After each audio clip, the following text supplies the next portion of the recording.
फेंकना इनका चलता रहेगा। इनके ये भी फेंकू और इनका प्रधानमंत्री भी फेंकू, अमित शाह भी फेंकू, और इनकी जो मंत्री है वो पता नहीं कौन सा कपड़ा मंत्रालय है उसकी मंत्री बनी बैठी है, कौन है, स्मृति ईरानी, वो उसने 80 करोड़ परिवारों को राशन दे दिए। 25-30 करोड़ टोटल है, वो 80 करोड़ को शायद पर्सनली देकर आई होगी किसी के घर में अपने राशन। बेवकूफ लोग होते हैं यार, इनको जो वोट देते हैं। और अगर हम 6 साल की बात करें, 6 साल बेमिसाल का इन्होंने अभी कोरोना के टाइम पे जिस दिन ट्रेन से लोग कुचले गए थे ना, उसी दिन उन्होंने 6 साल बेमिसाल का नारा देकर जश्न मनाया था वहां पर। इनके लिए जो देशद्रोही है वो देशभक्त है, देशभक्त जो है वो देशद्रोही है। ये हर चीज को उल्टा करके देखते हैं। और अगर हम बात करें यहाँ पर, तो उन्होंने 72,000 स्क्रीन लगवा दी, LED स्क्रीन लगवा दी, 144 करोड़ रुपए खर्च कर दिए उसमें।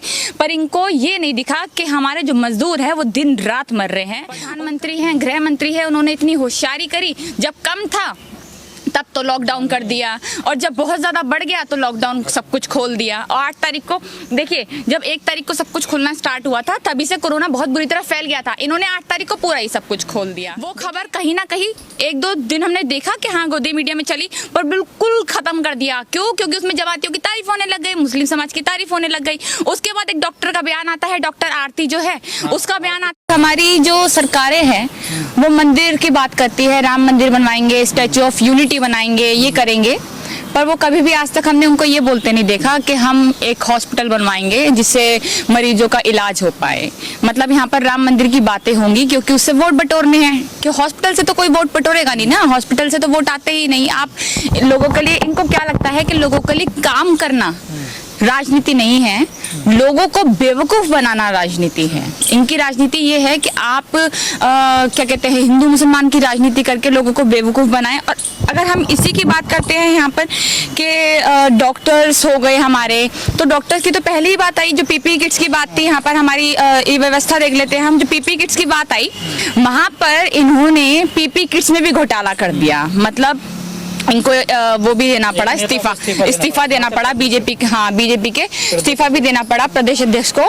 तो इनका देखिए, इनका अभी भी इसी चीज पे पूरा फोकस ये है कि हम किसी भी तरह घोटाला करें, या फिर हम ऐसी चीजों में नहीं, जितनी भी चीजें अभी आएंगी, जैसे जो वहाँ से किट्स थी, जो चाइना से किट्स आई थी वहाँ से, वो भी खराब किट थी। टेस्टिंग किट थी, वो भी खराब थी। 95% उसका यूज जो था वो बिल्कुल बेकार था, 5% यूज हो रही थी। वो बाद में ये पता चला, जब तक पता नहीं कितना कोरोना फैल चुका होगा, बाद में ये पता चला कि भैया वो कोरोना किट जो है वो खराब है। और दूसरी जगह से जो आनी थी वो सस्ते में मिल रही थी, पर एक गुजरात का व्यापारी था तो इसके लिए उनको किट खरीद ली उन्होंने इतने महंगे में। और इनफैक्ट जिसने खरीदी वो ही इंडिया को महंगे में बेच रहा है। इंडियन ने ही खरीदी और इंडिया को ही महंगा बेच रहा है, वो 250-300 महंगा। इनके लिए सारी नाजायज चीजें वो जायज हैं, ठीक है। इनके लिए जो देशद्रोही है वो देशभक्त है, देशभक्त जो है वो देशद्रोही है। ये हर चीज को उल्टा करके देखते हैं। और अगर हम बात करें यहाँ पर, तो उन्होंने 72,000 स्क्रीन लगवा दी, LED स्क्रीन लगवा दी, 144 करोड़ रुपए खर्च कर दिए उसमें। पर इनको ये नहीं दिखा कि हमारे जो मजदूर है वो दिन रात मर रहे हैं, उनका दिन रात उनको भूखे मरना पड़ रहा है। कि बच्चे की प्रेग्नेंट जो है वो अपने बच्चों को भी खो रही है, इनफैक्ट उनके परिवार उनको भी खो देता है, क्योंकि हॉस्पिटलों में इलाज नहीं है, हॉस्पिटल्स में बेड नहीं है। मतलब हमारी व्यवस्था देखिए। और हमारे भारत के लिए इन्होंने हर चीज में कहा था ना, इनको किस्मत वाले या बदकिस्मत चाहिए आपको। तो देखिए हम कितने किस्मत वाले हैं कि हमारे पास बीजेपी सरकार है। हम बलात्कार में पहले नंबर पर आ गए हैं। उसके बाद जो हमारे यहाँ भेदभाव होता है, क्या कहते हैं, नस्ल भेदभाव हो गया या फिर रिलीजन में भेदभाव हो गया, उसमें हम पाकिस्तान से भी ज़्यादा ऊपर आ गए हैं। पाकिस्तान अपने आप को सेक्युलर कंट्री नहीं कहता है, हम बहुत बड़े सेक्युलर कंट्री है। उसके बाद भी यहाँ पे हिंदू मुसलमान का भेदभाव होता है और उसमें हम बहुत आगे आ गए हैं, टॉप 10 देशों में से एक आ गए हैं हम। उसके बाद हम यहाँ पर देखते हैं कि कोरोना जो है वो कम फैल रहा था, शुरू में कम फैल रहा था। तो हमारे जो होशियार मंत्री हैं, प्रधानमंत्री हैं, गृह मंत्री है, उन्होंने इतनी होशियारी करी, जब कम था तब तो लॉकडाउन कर दिया, और जब बहुत ज्यादा बढ़ गया तो लॉकडाउन सब कुछ खोल दिया। और 8 तारीख को देखिए, जब 1 तारीख को सब कुछ खुलना स्टार्ट हुआ था तभी से कोरोना बहुत बुरी तरह फैल गया था। इन्होंने 8 तारीख को पूरा ही सब कुछ खोल दिया। देखिए, खोलना तो पड़ता है, इनको खोलना जरूरी है, बट मेन बात ये है कि जो आपने पहले लॉकडाउन किया था उसमें आपकी व्यवस्था जो थी वो कैसी थी। बिहार में चुनाव है, उस कारण की वजह से खोलना इनको पड़ा क्या कि बिहार चुनाव की तैयारी करनी पड़ेगी? देखिए, बिहार चुनाव के लिए तो ये खोले ना खोले, इनकी राजनीति फुल तरीके से हो हो जाती है, ठीक है ना। लॉकडाउन ये खोले ना खोले, इनका पूरा पूरा हो जाता है। इनको अपनी नाकामी छुपानी थी, इनको इनके खुद के बस की कुछ नहीं है, इसलिए इन्होंने क्या किया कि भैया लॉकडाउन कर दो, सबको अपने अपने घरों में बंद कर दो, ना कोई किसी से मिलेगा ना कोरोना फैलेगा। अब जब लोग मिलने स्टार्ट हुए वहां पर, तब उन्होंने देखा कि कोरोना फैल रहा है। अब उनको तो खोलना ही था, अब तो बेशर्मी अपने मुंह पे काले पुत चुकी है अब, पर उनको ये था कि अमित शाह जी तो रैली में कह रहे हैं हमने 11,000 करोड़ रुपए मजदूरों पे खर्च कर दिए। 11,000 करोड़ कर दिए और 1 करोड़ का तो इलाज भी कर चुके हैं, ये 80 करोड़ परिवार को राशन भी दे चुके हैं। तो फेंकना इनका चलता रहेगा, इनके ये भी फेंकू और इनका प्रधानमंत्री भी फेंकू, अमित शाह भी फेंकू, और इनकी जो मंत्री है वो पता नहीं कौन सा कपड़ा मंत्रालय है उसकी मंत्री बनी बैठी है, कौन है, स्मृति ईरानी, वो उसने 80 करोड़ परिवारों को राशन दे दिए। 25-30 करोड़ टोटल है, वो 80 करोड़ को शायद पर्सनली देकर आई होगी किसी के घर में अपने राशन, क्योंकि बेचारी बड़ी समाज सेवा में लगे रहती है। हमने तो बीजेपी भूल जाती है, क्या बोल रही, बाद में ध्यान आता है, जैसे उन्होंने, उनको तो बाद में भी ध्यान नहीं आता ना, उनको बाद में भी ध्यान नहीं आता। उनको ये है कि जो हमने बोला वो ठीक है, खुलेआम सबके सामने सभा पे खड़े होकर वो झूठे बयान देते हैं। उसके बाद जब वो ट्रोल होने लगते हैं, उसके बाद भी आकर कभी उन्होंने माफी नहीं मांगी कि हमने ये गलत कहा था, कभी भी नहीं कहा। देखिए जो जी न्यूज में हुआ, जो कोरोना फैला जी न्यूज में, उस पे तो किसी ने सवाल ही नहीं किया, वो मुद्दा बैठ गया, अपने आप छुप गया। क्यों? क्योंकि उनका खुद का अपना चैनल है, ठीक है ना। अब वहां पर ये सुधीर चौधरी का मैं बताऊं आपको, सुधीर चौधरी से कई लोग वहां पर कह चुके थे कि हमें प्रॉब्लम हो रही है कि आप हमें घर जाने दीजिए, उसने नहीं जाने दिया। अब वो तो अपना बंदा है इनका सरकार का। जी न्यूज की आपने बात करी, मीडिया की बात करी आपने, लगातार जो मरकज है जमातिया जो लोग थे, जमात के लोग, कहा गया कि उन्होंने देश में ये कोरोना फैलाया है, इनका अहम रोल है, और प्रतिशत भी बताया जा रहा था जब प्रेस कॉन्फ्रेंस हो रही कि इतनी प्रतिशत, इतने % लोगों को इन लोगों ने कोरोना फैलाया। लेकिन जब जी न्यूज के ऑफिस में कोरोना होता है, या संबित पात्रा में लक्षण पाए जाते हैं, या RSS के ऑफिस में कई लोग पॉजिटिव पाए जाते हैं, तो क्या ये लोग भी जमात के लोगों से मिले हुए थे? हाँ, शायद ये लोगों ने फैलाया है, जो ये मौलाना साद है ना, उनसे मिलकर आए होंगे शायद, ये पर्सनली इन्होंने मीटिंग की होगी। तो हमारे संबित पात्रा को भी कोरोना हो गया। वैसे आज मैंने उसको सुबह ही डिबेट पे देखा, बड़ा सूख सा गया है वैसे तो, पर जब भी वो आ गया, मतलब ये सोचिए कि आप एक बात सोचिए, जो एक नॉर्मल पेशेंट होता है ना, हमारा कोरोना का पेशेंट है, वो जाएगा अपना इलाज कराने के लिए, पहले बात तो उसको कोई घुसने नहीं देगा हॉस्पिटल में, कि बहुत सारे पेशेंट्स हैं, स्टिल उसको घुसने भी दिया। उसके बाद वहां पर 10 दिन में, 15 दिन में उसकी रिपोर्ट्स आएंगी। यहाँ पर हमारे मंत्री देख लीजिए, उनकी 1-1, 2-2 दिन में रिपोर्ट आ जाती है, 10-15 दिन में वो तंदुरुस्त होकर डिबेट में आ जाते हैं। ये तो हम देखते हैं। और अगर हम बात करें यहाँ पर जमातियों की, तो जमातियों से जो कोरोना बोला इन्होंने, जमाती कितने थे? 2-2.5 हजार थे, इससे ज्यादा तो नहीं थे, 2100 लोग, ठीक है, इतने ही लोग थे।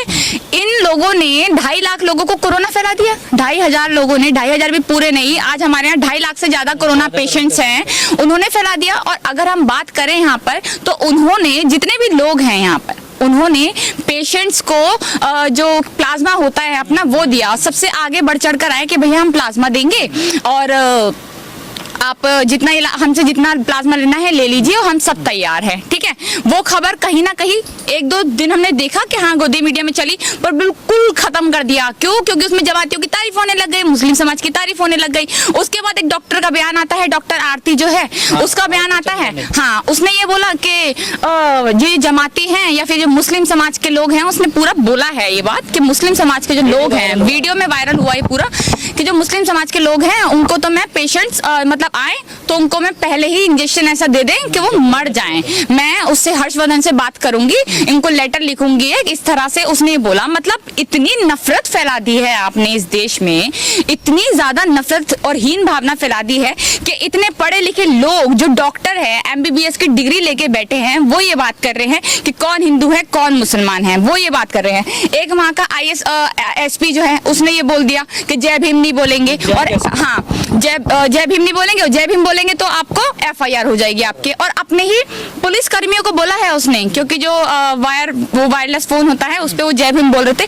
तो इसलिए मतलब शर्म करो, जिस इंसान ने तुम्हें आज यहाँ पर खड़ा करने पर वो किया है, मतलब सब कुछ उसने ही, मतलब एक तरीके से होता ना, हमारे बाबा साहब ना होते तो शायद आज यहाँ पे ना होते, हम ऐसे ना। मुझे तो ये समझ नहीं आता कि ये इंसान जो है हमारे प्रधानमंत्री, ये आज इस जगह पे दूसरी बार आ कैसे गए हैं, 5 साल के बाद जो दूसरी बार, ये छठा साल जो चल रहा है, ये आ कैसे गए? कौन बेवकूफ लोग होते हैं यार, इनको जो वोट देते हैं। और अगर हम 6 साल की बात करें, 6 साल बेमिसाल का इन्होंने अभी कोरोना के टाइम पे जिस दिन ट्रेन से लोग कुचले गए थे ना, उसी दिन उन्होंने 6 साल बेमिसाल का नारा देकर जश्न मनाया था वहां पर। हमारे प्रधानमंत्री जी ने, हमारे प्रधानमंत्री के पास डिग्री नहीं है, हमारे प्रधानमंत्री को बोलना नहीं आता है, हमारा प्रधानमंत्री कोई भी बड़बोलापन कभी भी कर जाता है, और हम उसके लिए मोदी मोदी मोदी करके चिल्लाते रहते हैं लोग। मैं ये पूछना चाहूंगी कि जितने भी लोग हैं, जितने भी भक्त हैं, अंधभक्त, मैं उनसे ये पूछना चाहूंगी कि जो लोग आपके घर में एनजीओ से खाना देने आ रहे थे, राशन पानी देने आ रहे थे, वो आपको सरकार पहुंचा रही थी या आम लोग पहुंचा रहे थे?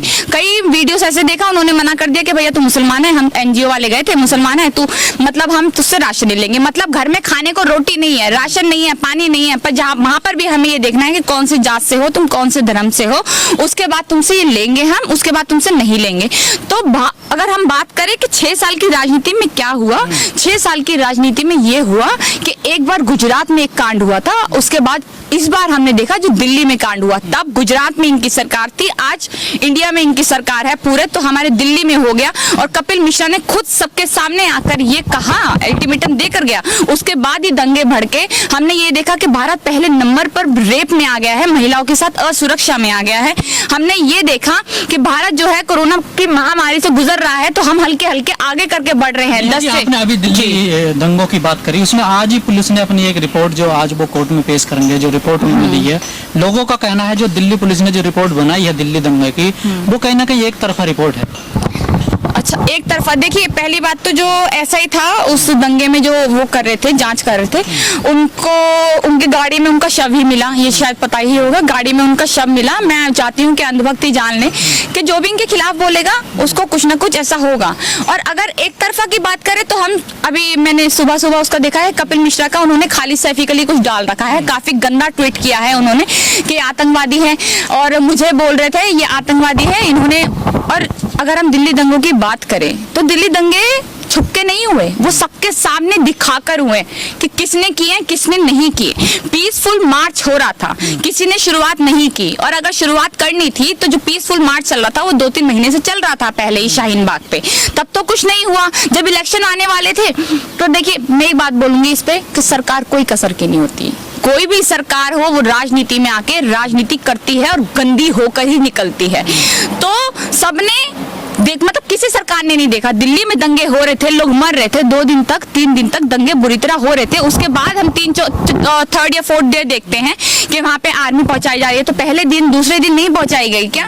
पहले दिन दूसरे दिन भी पहुंचाई जा सकती थी। आज हम ऐसी वहां पे ये पता चलता है कि लाशें जो है वो गटर में है, और पता नहीं है कि कितने लोग गटर में मरे पड़े हैं। जा रही है, इनका ये मकसद है कि कोरोना की आड़ है, कोई अभी मीडिया दिखाएगा नहीं कि वहां पर क्या हो रहा है क्या नहीं, मुद्दे बहुत है। तो इनका ये है कि इस मुद्दे को आप इतना भटका दो ताकि एनआरसी एनपीआर सीए के जो खिलाफ मुद्दा था, जो आंदोलन चल रहा था, वो कोरोना महामारी की जब ये खत्म होगी, जब सब कुछ खुल जाएगा, वो दोबारा से शुरू ना हो जाए। तो जिन लोगों ने इसको शुरू किया, जिन लोगों ने इसकी स्टार्टिंग की, चाहे खालिद सैफी हो, चाहे सफूरा जरगर हो, या बहुत से लोग हो ऐसे, उमर खालिद हो, उन सब पे इन्होंने यूएपीए लगा दिया कि अगर जो इनके नीचे लोग हैं, जितने भी इनके पीछे लोग खड़े हैं, उनको हम डरा सके कि जब पूरा का पूरा ऊपर वाला गैंग हम इनको जेल में डाल देते हैं, जिसको ये कहते हैं टुकड़े टुकड़े गैंग, जिसको कहते हैं कि हम इनको जेल में, देखिए टुकड़े टुकड़े इन्होंने कराए, हिंदू मुसलमान ये करे, दलित मुसलमान ये करे, पंडितों को और हिंदुओं को ये अलग रखे, पंडितों और मुसलमानों को ये अलग रखे, हमेशा ये करते हैं। इनके लिए हिंदू